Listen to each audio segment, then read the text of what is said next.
उसी बेलागंज में इसको कुर्सी लेके दबा रहा है। मुस्लिम है भाई ना, कुर्सी लेके दबा, कुर्सी फेंका इसके ऊपर, भागा, पतलून खुल गया, किसी तरह बच बचा के भागा। हाँ। और वही बेलागंज में, और फिर वही बेलागंज में मुस्लिम भाई को उम्मीदवार दे दिए हैं। सारे मुस्लिम भाई जानते हैं कि बीजेपी की बी टीम है। इस बार ये प्रशांत पांडे हार जाएगा।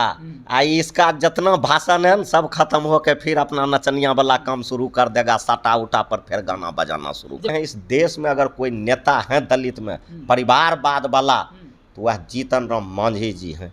अगर वहाँ जो है इनको गठबंधन में वार्ड सदस्य का भी सीट मिलेगा तो अपने घर से उम्मीदवार दे देंगे। 3 सीट आप ही लोग का है, लेकिन इस बार 4 है, कितना इस बार चौथो सीट जीतेंगे, चौथो जीतेंगे। मतलब मांझी जी का भी गया सीट। मांझी जी की इस बार सीट चल गया। हाँ, देख लीजिए, चल गया। नमस्कार, स्वागत आपका लाइव बिहार में। मैं आपके साथ है संजीव सिंह। कि बिहार विधानसभा की 4 सीटों पर उपचुनाव होना है, जिसको लेकर के अब कई ऐसी पार्टियां हैं जो उम्मीदवार की घोषणा कर रहे हैं। जनसुराज की तरफ से 3 उम्मीदवार के जो नाम है वो तय कर दिए गए हैं, तो वहीं बीजेपी ने भी 2 प्रत्याशी के नाम की घोषणा कर दी है। अगर आपको बता दें कि जनसुराज की तरफ से बेलागंज में जो कैंडिडेट का नाम तय किए हैं उसका नाम है प्रोफेसर खिलाफत हुसैन। मुस्लिम कैंडिडेट दिए हैं। बेलागंज सीट सुरेंद्र यादव वहाँ 2020 में चुनाव लड़े थे और जीते भी थे, और इस बार जो है उसके बेटे की चर्चा हो रही है कि विश्वनाथ यादव को वहाँ से टिकट मिल सकता है। लेकिन मुस्लिम प्रत्याशी जिस प्रकार से जनसुराज ने दिया है, कितनी चुनौती होगी आरजेडी के लिए, सीधे बातचीत करेंगे। हमारे साथ बातचीत करने के लिए आरजेडी से विधायक हैं रामवृक्ष राज जी, सीधे बात करते हैं। क्या कहेंगे कि प्रशांत किशोर ने बेलागंज में जो उम्मीदवार दिए हैं, कितनी चुनौती होगी? बहुत बहुत धन्यवाद। और प्रशांत पांडे है क्या की चुनौती होगा, क्या है वो? अभी वो जन्मबे किया है राजनीति में, मतलब पार्टी बनाया है, अभी उसका पार्टी छठियारों नहीं हुआ है। 6 साल जब पार्टी बनल हो जाता है ना, लोग जब जन्मता है 6 दिन के बाद छठियार होता है। अब पार्टी के जब 6 साल हो जाता है तब उसका छठियार होता है। तभी इसका पार्टी छठियारों नहीं हुआ है, कथिल बोला हो रहा है। जमानत जब्त तो होके जाएगा, क्या होगा?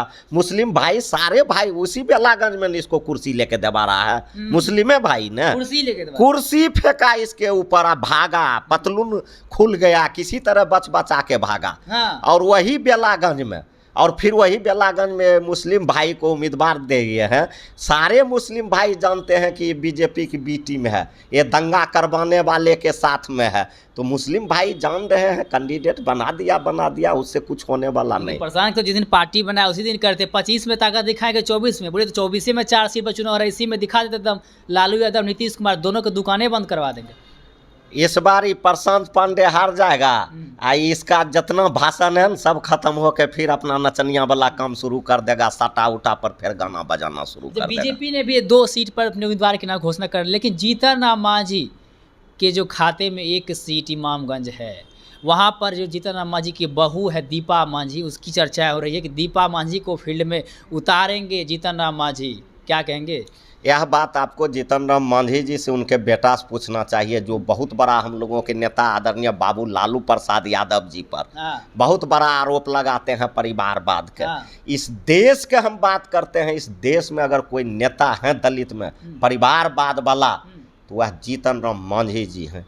अगर वहाँ जो है इनको गठबंधन में वार्ड सदस्य का भी सीट मिलेगा तो अपने घर से उम्मीदवार दे देंगे।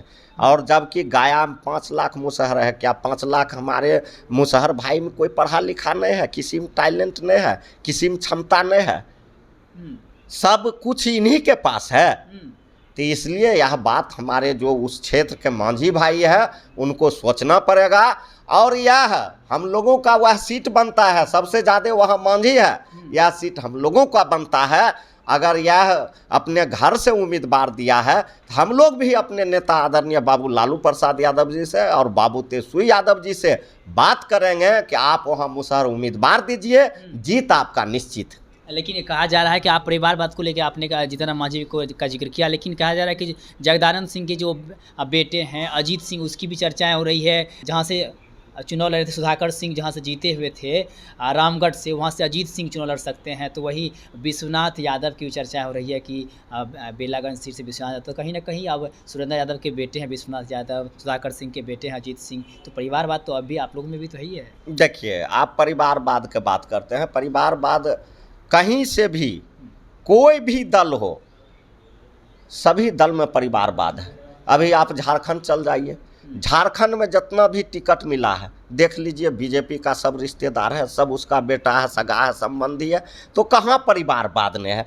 पहले जो बीजेपी के लोग परिवारवाद पर बहुत बड़ा सवाल खड़ा करते, पहले हुआ है तो बचे, उसके बाद हम लोगों को बोले। कब तक आप कैंडिडेट की घोषणा कर रहे हैं आप लोग? हम लोग के नेता आ रहे हैं झारखंड से, जैसे आएंगे हम लोगों को उम्मीदवार घोषणा होगा, नामांकन होगा और हम लोग जीत के विधानसभा आएंगे।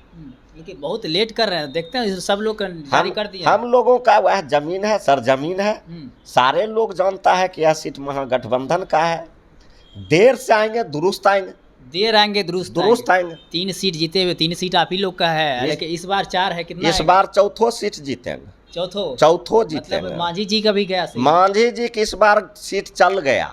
हाँ देख लीजिए, चल गया, देख लीजिए। बहुत बहुत धन्यवाद बातचीत के लिए। हम तो हमारे से बातचीत करते आरजेडी से विधायक है रामवृक्ष सदा जी, इन्होंने साफ साफ कहा है कि 3 सीट तो हम लोग जीते हुए थे ही, लेकिन इस बार चारों की चारों सीट जीतेंगे। और सबसे बड़ी बात इन्होंने कहा है कि जीतन राम मांझी जो लगातार परिवारवाद को लेकर के हम लोगों पर आरोप लगाते हैं, हम लोग के नेता पर आवाज़ उठाते हैं, वो जिस प्रकार से अपनी बहू को उम्मीदवार बना रहे हैं, उन्होंने साफ साफ कहा कि सबसे बड़ा अगर परिवारवाद का कोई उदाहरण है तो वो जीतन राम मांझी है। दलितों में क्या कुछ करे थे, तमाम चीज़ों को लेकर के आप भी सुने थे। आप भी अपनी राय प्रतिक्रिया कमेंट उसके माध्यम से दे सकते हैं। आप देख रहे थे लाइव बिहार। बहुत बहुत धन्यवाद।